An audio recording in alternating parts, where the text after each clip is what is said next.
আসসালামু আলাইকুম সম্মানিত ভাই বোনেরা, আশা করি ভালো আছেন। আমার চেম্বারে একদিন এক ভদ্রলোক আসছেন অনেক কাগজপত্র নিয়ে এবং মন খুব খারাপ, চেহারায় দেখলে বোঝা যায়। তো আমি বললাম, আপনার সমস্যা কি? বলে, ভাই আমি খুব চিন্তিত আছি, কি করব। আমি তো ভয়তে কাউরে কিছু করছি না, আর চুপচাপও থাকতে পারতেছি না। আপনার কথা শুনলাম তাই আসলাম। আমি কই, কী হলো? কয়, আমার খুব কেউরে বলবেন না, আমার মূল দলিল হারায় গেছে। আমি এটা জোরে চিল্লাই মাইকে বলবো যে মিস্টার অমুকের মূল দলিল হারায় গেছে। না না না, চুপ চুপ। আমি কই, মিয়া, এটা কোনো ব্যাপার নাকি?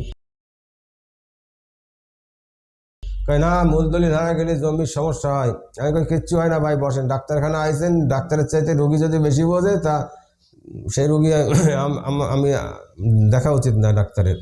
তো আপনি যদি চুপচাপ থাকেন, আপনার সলিউশন দেবো। আপনার দলিল হারায় গেছে, তা কী হয়েছে?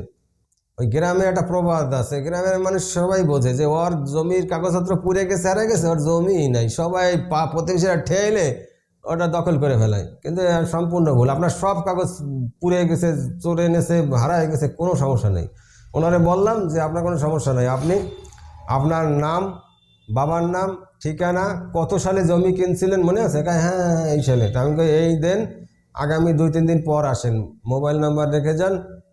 এরপরে ওনার দলিল সার্চ করে ওনার দলিলের সার্টিফাই কপি সরকারি অফিসে রেজিস্ট্রির পরে দলিল রাখার পরে ওটা ভলুমে ওঠার পরে দলিল ফেরত দিয়ে দেয়। সেই দলিল উনি হারায় গেছে, কিন্তু হারাইলে কাজ হবে কি? সরকারি অফিসের টোটাল ডকুমেন্ট আছে, ওর একটা টুরু কপি হুবহু সরকারি ফি দিয়ে দিলি ওনারা করে দেয়। ওই দলিলেরও যে ক্ষমতা, ওই আগের দলিলের সেই ক্ষমতা, সমস্যা নেই, মালিকানা কোনো চেঞ্জ হয় না। কিন্তু এই লোকটার কেটা কি বুঝাইছে, ভয়তে তার নারী শুকাই গেছে।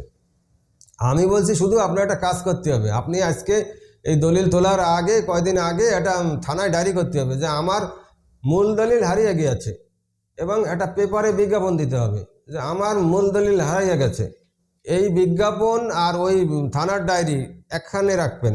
এরপরে একটা এই ডেটের পরে, মানে বিজ্ঞাপনে, পেপারে বিজ্ঞাপনের আর থানায় ডায়েরির পরে সার্টিফাই কপি তুলবেন।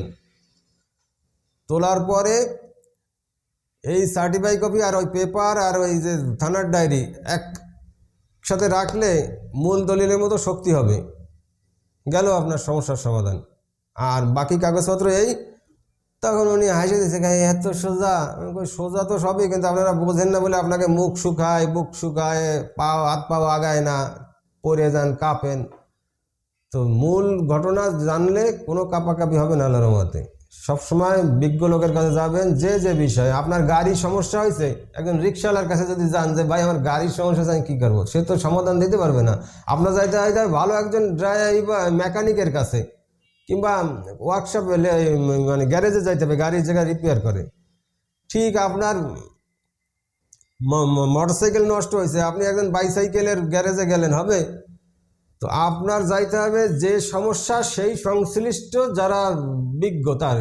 আপনি আমার কাছে আছেন, আপনারে একদম ছিলেন আমার কাছে আসার সময় মন মরা, হাত পাও কাঁপে, টেনশন, প্রেশার বেড়ে গেছিলো, এখন তো আপনার সব স্বাভাবিক হয়েছে। এরকম যে সমস্যা, সেই সংশ্লিষ্ট এক্সপার্টের কাছে গেলে ইজি হয়ে যাবে। তো সবাই ভালো থাকুন, সুস্থ থাকুন।